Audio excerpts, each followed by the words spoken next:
ఆనంది ఆదిత్య దగ్గరకు వచ్చి ఇలా అంటూ ఉంటుంది. అసలు ఎందుకు ఇదంతా జరుగుతుంది ఆదిత్య గారు?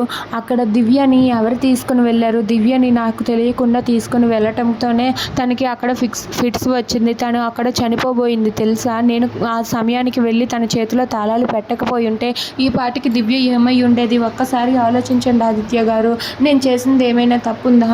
దివ్య మన ఇంట్లోనే ఉంటుంది ఆదిత్య గారు. ప్లీజ్ అర్థం చేసుకోండి.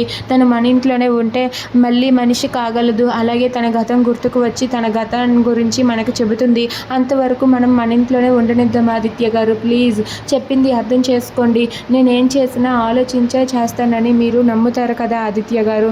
ఇప్పటికైనా మీరు అర్థం చేసుకోండి. దివ్యని మన ఇంట్లోనే ఉండనిద్దాం ఆదిత్య గారు అంటూ బ్రతిమలాడుతూ ఉంటుంది. దాంతో ఆదిత్య అయితే ఏం మాట్లాడకుండా మౌనంగా ఉంటాడు.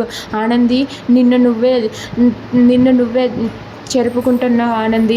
అలేఖ్యకి కానీ గతం గుర్తుకు వస్తే నువ్వేమైపోతావో నాకు అని ఒక్కసారిగా చాలా బాధగా ఉంది ఆనంది అని చెప్పి ఆదిత్య చాలా బాధపడుతూ ఉంటాడు.